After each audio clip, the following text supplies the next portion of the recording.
नमस्कार विद्यार्थी मित्रों, ओम एज्युकेशन चैनल में आपनु हार्दिक स्वागत है।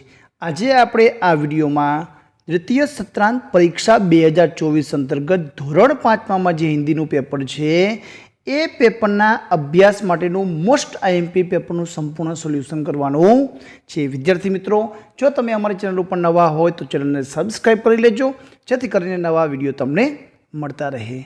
प्रश्न नंबर 1 में आपेलू है, निम्नलिखित प्रश्नों के उत्तर दीजिए। पहलो प्रश्न, किन्हीं 4 सब्जियों के नाम लिखिए। कोई पण 4 शाकभाजीना नाम लखवाना है। विद्यार्थी मित्रों, तमने जे नाम आवड़ता हो 4, 5, 6 तमे लखी सको छो। आलू, टमाटर, लौकी, प्याज, फूलगोभी, बैंगन, जे लखवू होय लखी सको छो। नंबर 2, आप अपनी पाठशाला में किन किन चीज़ों की सफाई करते हैं? तो विद्यार्थी मित्रों लखी सकाय, हम अपनी पाठशाला में मैदान, वर्गखंड, लॉबी, शौचालय आदि चीज़ों की सफाई करते हैं। नंबर 3, हम देश की सेवा किस किस प्रकार से करते हैं? विद्यार्थी मित्रों, आमा घणुं बधुं लखी शकाय छे। कई प्रकारे आपणे सेवा करीए? एक तो अच्छी पढ़ाई करके, याद रखो कितला कितला मुद्दा कहूँ छूँ। एक अच्छी पढ़ाई करके हम जीवन में आगे बढ़कर देश की सेवा कर सकते। और दूसरा, स्वच्छता, स्वच्छता देश में रखकर भी देश की सेवा कर सकते हैं। तीसरा, अच्छे नागरिक, हम अच्छे नागरिक बन के भी देश की सेवा कर सकते हैं। और चौथा, विकास में योगदान, देश के विकास में हम योगदान देकर भी देश की सेवा कर सकते हैं। तो फरीथी विद्यार्थी मित्रों, अच्छी पढ़ाई करके, स्वच्छता रखकर, अच्छे नागरिक बनकर और विकास में योगदान देकर प्रकार कर सकते हैं। हम आगे कैसे बढ़ सकते हैं? कैसे? तो महान कार्य करके, महान काम करके हम आगे बढ़ सकते हैं। तमारे ही पूरो जवाब लखवानो छे कि हम आगे महान काम करके बढ़ सकते हैं। आगे जोईए, प्रश्न नंबर 2 में आपेलू छे, मातृभाषा में अनुवाद कीजिए। बिरजू चाचा अपने काम में मशगूल हो गए। बिरजू चाचा तेना काम में व्यस्त थई गया। करेला स्वास्थ्य के लिए बहुत लाभदायी है। करेला स्वास्थ्य माटे खूब ज फायदाकारक छे। मनस्वी हर साल पेड़ पौधे लगाती है। मनस्वी दर वर्षे वृक्ष छोड़ वावे छे। माँ ने कहा, बेटा सदैव सच बोलना।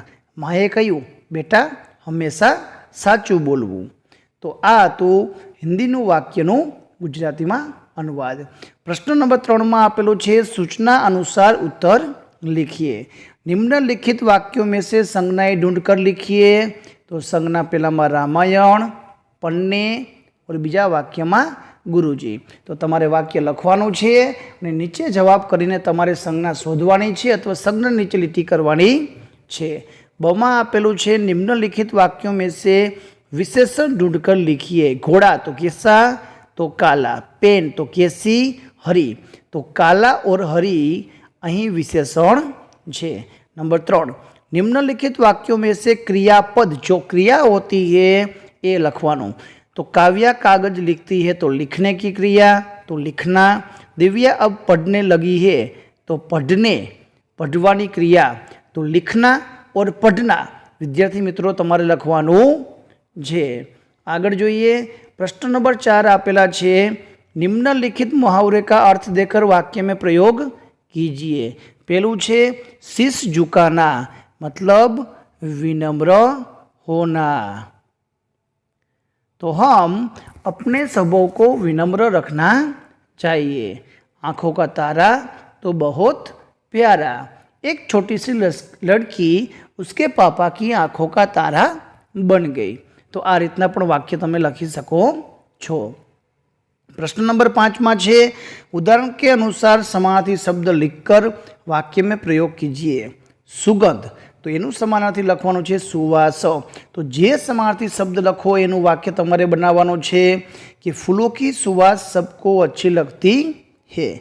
तो पेलू आसमान, एनु समानार्थी आकाश, तो आकाश में घने बादल छाए हैं।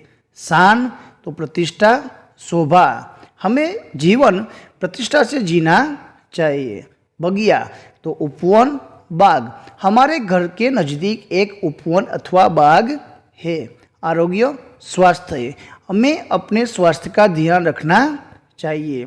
सर्वश्रेष्ठ, सरताज, सर्वश्रेष्ठ, आलू सब्जियों में सर्वश्रेष्ठ है। तो विद्यार्थी मित्रों आ रीते लखी शकाय। प्रश्न नंबर 6 आपेलो छे, चित्र के आधार पर 5 वाक्य लिखिए। तमारे अहीं मौखिक वाक्य लखवाना छे। सरस मजानुं बजारनुं चित्र छे।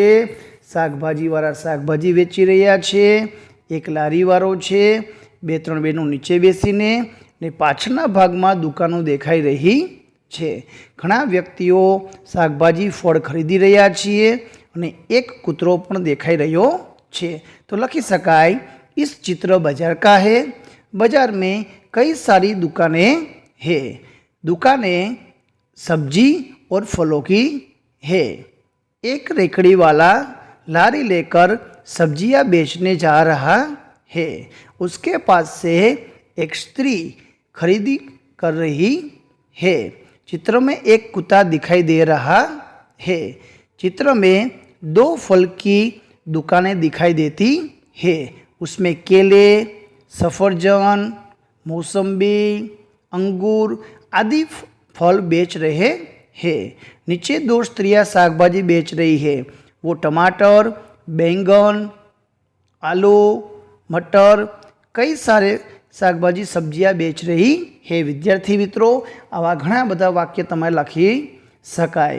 तो तमारे कोई पण व्यवस्थित सारा 5 वाक्य लखवाना छे। प्रश्न नंबर 7 में छे, निम्नलिखित विषयों में से किसी एक विषय पर निबंध लिखिए। मेरी पाठशाला और मेरी माँ। चलो आपणे बने निबंधનું सोल्यूशन जोईए। पहलू निबंध छे मेरी पाठशाला। तो मैं अहमदाबाद में रहती हूँ। मैं 8वीं कक्षा में पढ़ती हूँ। मेरी पाठशाला का नाम विकास विद्यालय है। विद्यार्थी मित्रों तमारे અહીં તમારા સિટીનું નામ લખવાનું છે ને અહીં તમારે તમારી શાળાનું નામ લખવાનું છે। मेरी पाठशाला अमदावाद के सेटेलाइट જે શહેરનું નામ લખો એ શહેર અહીંયા લખવાનું છે અને એનો વિસ્તાર તો સેટેલાइट इलाके में है। हम अपनी पाठशाला को एक मंदिर की तरह मानते हैं। मेरी पाठशाला बहुत बड़ी है। मेरी पाठशाला में कक्षा 1 से कक्षा 12 तक पढ़ाई होती है। मेरी पाठशाला में 25 वर्गखंड है। पाठशाला में एक बहुत बड़ा मैदान भी है जहाँ हम खेलते हैं और वहाँ खेल कूद की प्रतियोगिता भी होती है। मैदान में बड़े बड़े पेड़ और पेड़ों की छाँव में कभी कभी हमें पढ़ाया भी जाता है। मेरी पाठशाला में सभी विषयों के लिए अलग अलग शिक्षक हैं। वे हमें बड़ी लगन और मेहनत से पढ़ाते हैं। पढ़ाई के अलावा मेरी पाठशाला में खेल कूद, नृत्य, संगीत, नाटक, चित्र इत्यादि भी सिखाया जाता है। सब प्रतियोगिताओं में मेरी पाठशाला अव्वल आती है। मेरी पाठशाला में सभी बच्चों का ध्यान में रखकर आयोजन होता है। पढ़ाई में कमज़ोर बच्चों के लिए अलग से व्यवस्था की जाती है। पढ़ाई के साथ साथ हमें अनुशासन और ईमानदारी, सच्चाई, प्यार, भाईचारे का भी पाठ पढ़ाया जाता है। मुझे अपनी पाठशाला बहुत प्यारी है। मैं अपनी पाठशाला को कभी नहीं भूल पाऊँगी। तो विद्यार्थी मित्रों आ रीते लखी शकाय। आना सिवाय पण तमे तमारी पाठशाला ध्यान में राखीने तमे लखी शकाय। बीजू आपेलो छे मेरी माँ। मेरी माँ के बारे में लिखना है। तो माँ यह शब्द सुनते ही कानों में मिठास घुल जाती है। माँ हमारे जीवन का कारण होती है क्योंकि माँ ही हमें इस दुनिया में लाती है। हमारे सभी भाषाओं के साहित्य में माँ का गुणगान किया जाता है। मेरी माँ मेरे जीवन के महत्वपूर्ण व्यक्ति है। मैं अपनी माँ से बहुत प्यार करती हूँ। मेरी माँ का नाम निर्मला है। विद्यार्थी मित्रों અહીં તમારે તમારા મમ્મીનું નામ લખવાનું છે। अपने नाम की तरह ही मेरी माँ का व्यक्तित्व निर्मल है। मेरी माँ का स्वभाव बड़ा शांत और प्यारा है। वह कभी भी मुझ पर गुस्सा नहीं करती है। मेरी माँ मेरे परिवार के साथ साथ मेरा ख्याल रखती है। वह मेरी हर ज़रूरतों का ध्यान रखती है। वह मेरी पढ़ाई की करवाती है और परीक्षा में वक्त मेरे साथ जागकर मुझे पढ़ाई में मदद करती है। मेरी बीमारी में माँ मेरी ढाल बन जाती है और मेरा ख्याल रखती है। मेरी माँ मेरे साथ खेलती भी है और मुझे कहानियाँ भी सुनाती है। मेरी माँ ने मेरे भविष्य को लेकर बड़े बड़े सपने देखे हैं। मैं अपनी माँ के सपनों का पूरा करना चाहती हूँ। मेरी माँ मुझे सबसे ज़्यादा प्यारी है। तो विद्यार्थी मित्रों, आ रीते मेरी माँ निबंध लखी शकाय। आना करता वधारे लखવું હોય तो पण તમે लखी सको छो। तो आ तो ધોરણ 5 विषय हिंदीना मोस्ट आईएमपी पेपरનું संपूर्ण सोल्यूशन। विडियो गमे तो लाइक करजो, तमारी चेनल ने सब्सक्राइब करजो। आभार, धन्यवाद।